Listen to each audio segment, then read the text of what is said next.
રાજકોટના રીબડાના અનિરુદ્ધસિંહ જાડેજાની x MLA પોપટ સોરઠિયાના કેસમાં સજા માફી થોડાક સમય પહેલા સુપ્રીમ કોર્ટ દ્વારા રદ કરવામાં આવી હતી અને સુપ્રીમ કોર્ટ દ્વારા તેમને સરેન્ડર કરવા આદેશ આપવામાં આવ્યો છે। તો હવે અનિરુદ્ધસિંહ જાડેજાના દીકરા રાજદીપસિંહ જાડેજાએ અમિત ખૂટ કેસમાં ગુજરાત હાઈકોર્ટમાં આગોતરા જામીન માટે અરજી કરી છે અને હવે નામદાર વડી અદાલતે આ ચુકાદો અનામત રાખ્યો છે। તો આવો જાણીએ શું છે સમાચાર। નમસ્કાર, જમાવટ સાથે હું છું પાર્થ।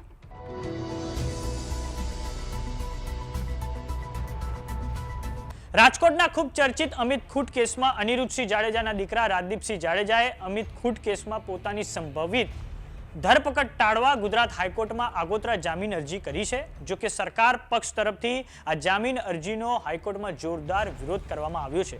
તમામ પક્ષકારોની સુનાવણી પૂરી થતા હાઈકોર્ટના ન્યાયમૂર્તિ દિવ્યેશ એ જોશીએ રાજદીપસિંહના આગોતરા જામીન પરનો ચુકાદો અનામત રાખ્યો છે। થોડાક સમય પહેલા ગોંડલ સેશન કોર્ટ દ્વારા રાજદીપસિંહ જાડેજાની આગોતરા જામીન અરજી ફગાવી દેવામાં આવી હતી અને આ પછી હવે રાજદીપસિંહ જાડેજાએ ગુજરાત હાઈકોર્ટના દ્વાર ખખડાવ્યા છે। વાત કરીએ રાજ્ય સરકારની તો પબ્લિક પ્રોસિક્યુટર હાર્દિક દવે ગુજરાત હાઈકોર્ટમાં વિરોધ કરતા કહ્યું હતું કે આ સમગ્ર કેસમાં અને અમિત ખૂટને ફસાવી તેને આત્મહત્યા માટે મજબૂર કરવાના કાવતરાના મૂળમાં 2022ની તેણે નોંધાવેલી ફરિયાદ અને અનિરુદ્ધસિંહ જાડેજા વિરુદ્ધ ગૃહ વિભાગમાં કરેલી અરજી મુખ્ય કારણભૂત છે। મૃતકે આરોપીઓ સામે અવાજ ઉઠાવ્યો એટલે તેને દુષ્કર્મ અને પોક્સોના ખોટા કેસમાં પૂર્વ આયોજિત કાવતરાના ભાગરૂપે ફસાવી દેવામાં આવ્યો હતો અને હવે ગુજરાત હાઈકોર્ટે રાજદીપસિંહ જાડેજાની જામીન અરજી પર ચુકાદો અનામત રાખ્યો છે।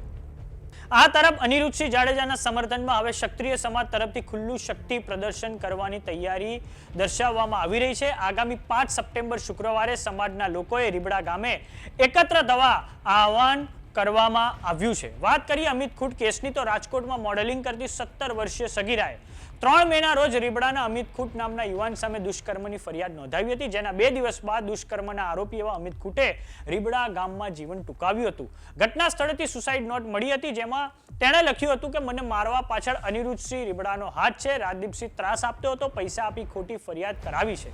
મૃતક અમિત ખૂટ ગોંડલના પૂર્વ ધારાસભ્ય જયરાજસિંહ જાડેજાનો સમર્થક હોવાથી મામલો ગરમાયો હતો અને આ મામલે રીબડાના ક્ષત્રિય આગેવાન અનિરુદ્ધસિંહ અને તેમના દીકરા રાજદીપસિંહ સામે પોલીસ ફરિયાદ નોંધાઈ હતી। ગોંડલની કોર્ટે અનિરુદ્ધસિંહ જાડેજા તથા રાજદીપસિંહ જાડેજાની આગોતરા જામીન અરજી થોડાક સમય પહેલા ફગાવી હતી અને આ કેસમાં અનિરુદ્ધસિંહ અને રાજદીપસિંહ સામે આત્મહત્યાની દુષ્પ્રેરણાનો ગુનો ગોંડલ તાલુકા પોલીસમાં નોંધાયો છે। પોલીસની ચાર્જશીટમાં પણ બંનેને ફરાર જાહેર કરાયેલા છે। તો હવે રાજદીપસિંહ રીબડા પોતાની ધરપકડ ટાળવા માટે ગુજરાત હાઈકોર્ટમાં પહોંચ્યા છે અને ગુજરાત હાઈકોર્ટે તમામ પક્ષકારોની જે દલીલ છે તે સાંભળી લીધા બાદ રાજદીપસિંહ રીબડાની જે જામીન અરજી છે તેની પર જે ચુકાદો છે તે અનામત રાખ્યો છે।